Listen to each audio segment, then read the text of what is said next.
Hello, I'm Steele, and welcome back to Railroads Online, where we are starting a brand new save on the Get Bent Railway Company. The reason for the new save is that, so I took a bit of a break from the game because the actual development team kind of imploded, and I was really busy and everything with real life stuff. However, now I've got a bit of time, and the game has received a bunch of updates, including quite a recent one. So there's new locomotives, new rolling stock, and a bunch of other stuff, which is pretty neat. So you'll see actually that my start looks a little different to normal. Normally what we would just have is Betsy and a flat car. Instead, we've got these little, what they're called is skeleton cars, and these things are essentially designed purely for carrying logs. In real life, the purpose they served was it's basically for places that were too dirt poor to afford the whole flat car, so they just strip out everything except for the central beam and the bits that hold the logs together. We've also got a Shay locomotive as well as Betsy to start off with, and this is because I've slightly modified the start of this save, just as a little tweak to make things a bit more fun. And I've arguably made it worse, because normally you start off with Betsy in a flat car, yes, but you also start off with about $2,000, and the flat car can carry more than just 5 logs. This can carry 5, flat cars carry 6 logs. However, instead we have just these 4 skeleton cars and $0, so we cannot buy more rolling stock than this. And this locomotive here that we have is hot garbage. This thing is pretty much useless for most of the game. Reason being, it has about the same pulling power as Betsy, except it can only go at about a brisk walk in terms of speed. It's just not very quick, and also it's just not great in general. So I've gotten it as a starter locomotive purely because that's like the only way it's ever going to be useful. And the very first thing we're going to want to do in this save is, I would say, start building a route to the log camp. So I've already connected up these starting tracks and a little pass, and actually that's the other neat thing, is that they added a 3-way stub switch here.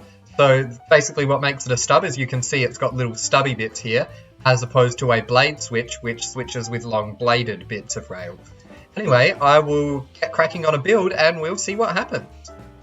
Actually, just quickly, of the many new things that have been added, including a new build system and stuff, we've also got these lovely things, which is a telegraph house. Let me place it down so the door's facing in a correct direction. And what these are, is these are fast travel points, is I can place them down and teleport to them on my map. Is the little icon here will appear that says a P on it, and if I click, I appear in here. And I believe the Morse code is actually saying something. I know previously it was, giving like the name and serial number of a locomotive that was added in an update that has now come out, and they've changed the Morse code again, so presumably it'll be a teaser for something, but I cannot be bothered to translate, and I don't know if anyone else has. Anyway, back to building track. Well, the log camp run has been completed, and we've built out a bit of track, and I've got the Shay up to pressure with a train assembled. And what we're actually going to have to do is we are going to have to do a couple of runs of just pulling logs straight to the freight depot here. I've got a bit of a turntable so that we can come in, unload logs and sell them and then turn the engine around. And now that may seem a little weird because most people who play this game, when they first start, they will straight away go to the log camp and the sawmill, and so they will right off the bat take logs to the sawmill and then be selling beams and lumber instead. However, as I mentioned earlier, I've modified this save and I have $0, which means I am physically incapable of hauling the beams and lumber that would come from the sawmill. And I only have 4 skeleton cars, so I can't carry all that many logs, so I'm going to have to do a few runs first to collect money, and then I am going to have to buy more skeleton cars to get more money, and then I can build through the sawmill. Yeah, so anyway, let's get started with this run, and I'm going to give you a demonstration of why this thing's garbage. So this is a Shay locomotive. You'll first notice the off-center boiler is a weird little thing, and that is because this design is a geared engine. So if I show you Betsy over here, Betsy is a regular rod steam locomotive, which means it's got the pistons here and the rods just connect straight to the wheels. Look at that, there's just a metal post attached to the wheel, done and dusted. What a geared locomotive does is it has a gearing in between the pistons and the wheels, and that means it's essentially a steam tractor. Is for every 2 revolutions of the piston you get 1 revolution of the wheel, for example. That means you have 2 times the power and half the speed. And that is the thing the Shay does. So instead of the pistons being like they are on Betsy, these are the two pistons vertically. They drive a shaft along here, which has gears on it that are then attached to the wheels. And the thing with that, first of all, it means that it's a bit heavier on this side, so they push the boiler off to the left to offset it to keep it balanced. It also means that this thing is hot garbage because it is slow as hell. So let's start our run and we'll get up to full speed. So full speed ahead. Hold on. And here we go. And that's it. We are going at full speed. This is the fastest the Shay can manage. It is absolutely doing its best right now. Listen to the speed of those chucks, and it is really just not very fast, is it? So this is going to take a while. We're going to have to take this all the way around up through here to the log camp, and then we are going to have to come right back down and do it again several more times. The only good thing about this whole affair is that most of the log camp route is downhill, so on the way back we'll probably be able to go at least a little bit quicker. So with that, let's get into a time-lapse of some very slow train operations that will be a lot more fun for you than they will be for me.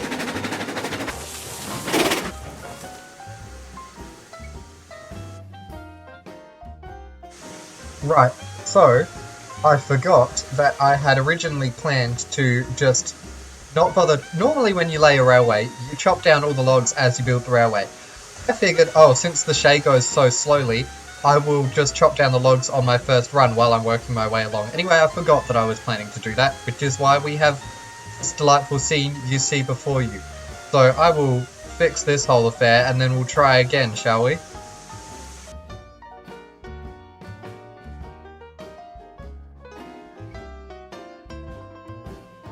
As you can see, this plan's going really, really well for me. It's just a great idea that I've had here. I'm in too deep. I'm going to stick with it, though. Alright, well, we've come to a halt just outside the log camp, because this tree does not want to get chopped down, and it happens sometimes in this game, and it annoys the hell out of me. Joys of early access. It just does not want to move. Oh, yeah, there we go. Look at that, and the path is clear.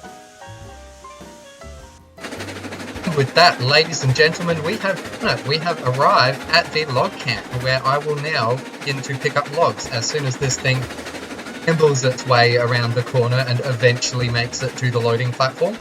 At the moment the setup's really quite crude because it's all just going to be very simple for now. The idea is just we'll come in, load logs, then park it. The engine will be able to go onto the turntable and spin around, come past here. Actually, you know what? Thinking about it, given that we're using a Shay, I don't even know if we need to turn the engine around, really. Because it's got the ability to be stood on at both ends. Okie dokie, so we'll bring it in nice and slowly, as though we weren't already going at a total crawl. And we will start loading my 4 whole cars of logs, and that will net me probably like $20. Yeah, I don't know why I've really done this quote-unquote progression change to myself. That's the other frickin' thing, isn't it? These skeleton cars, because they're a new thing, they are a lot shorter than existing rolling stock. Your flat cars are usually a fair bit bigger than this. And these cranes are in fact spaced out with the full-size flat cars in mind. So, we're gonna have a bit of a time lining it up. Let's try that. Go on. There we go, I think that should work. Oof. That's one thing actually that's changed that's quite nice since I last played this game, is that now the cranes auto-load, so I can just click on them and sit here watching. So that's quite exciting. But yeah, these things only carry 5 logs as opposed to the usual 6, and I've only got 4 of them. So I am not going to make a whole lot of money off this run. Probably not even enough to buy even a single one of these things. And they are shockingly cheap, so really it's quite pitiful. But, oh well, I'll come back to you when we're loaded. Okie, fire is fiery. We have got logs on our train, and I've just moved the shade to the back end of the train without turning it around because I cannot be bothered, because this disastrous piece of equipment does not deserve the honour. So, time to work our way back down the railway. Hopefully it'll be a little quicker this time because we're going downhill the whole time. I'm sure there won't be any derailments due to my own hubris. And we will see how that goes, see if we can earn some money, and hopefully buy, like, maybe 2 more skeleton cars by the end of the episode. We'll see. This is great.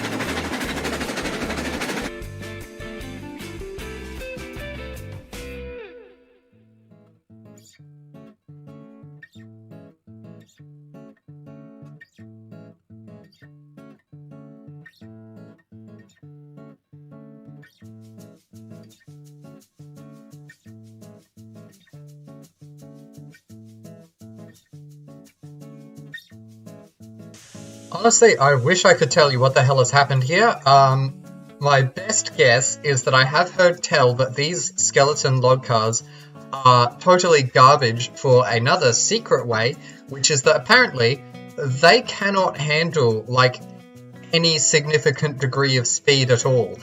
Now, I didn't realize it would be quite that low, but apparently, yes it is, which is a bit insane, because I don't think that was a proper derailment. I think that was just the kind of derailment that this game does when stuff goes too fast for the physics to keep up.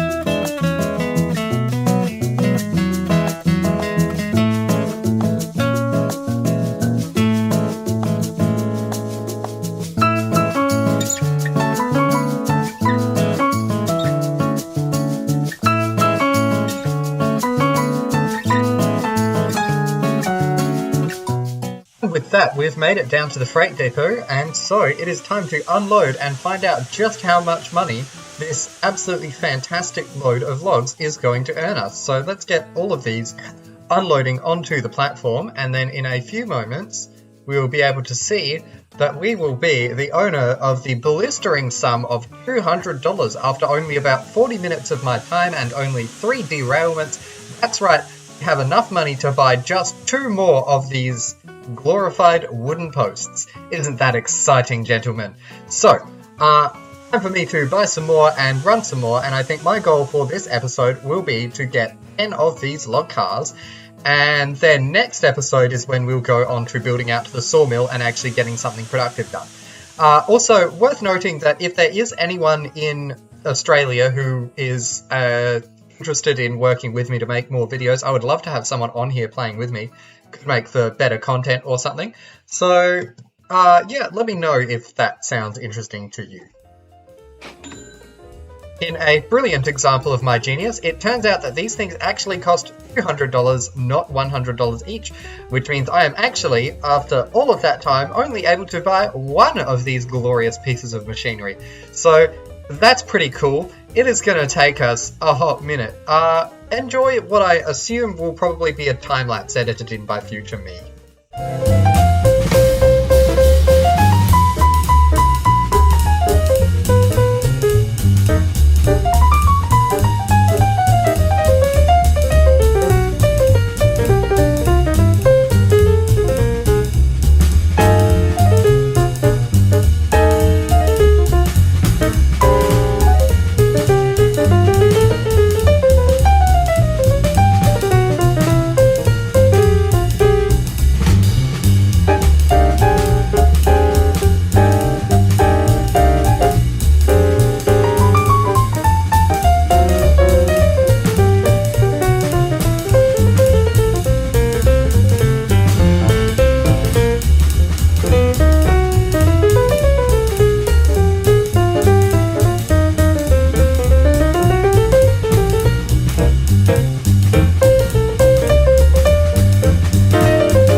With about 2 hours of my time, which is really far too much because this engine is just ridiculous, I have managed to rack up a whopping 10 whole log cars and we had just enough money left over to buy one of the steak cars. So that means that we are just about ready to, in the next episode, build out to the sawmill and start running logs to there instead of to the freight depot, and then we can get a little bit more money from them. So I think that'll be where I'm going to call it for this episode. I also want to once again apologize for the frankly absurd delay. It's been like a year since my last video, and the reason for that is just as a bit of a life update. I was studying a game art course, which I have now graduated from, which is pretty exciting. So at the moment, my current thing is just working on entering the workforce, but the delightful thing about a job is that unlike school or college, when you go home from working at Aldi, for example, you can't continue to work. That is just spare time now. So hopefully that means I'll be able to get videos out a little more regularly, maybe once every 2 months instead of once every 2 years as I've been currently doing. But this channel's never going to be particularly active because YouTube is like my 4th hobby out of about 7. So anyway, with that, thank you very much for watching. I hope you've enjoyed. Sorry about the delay, and I look forward to seeing you in the next episode, whenever that may be.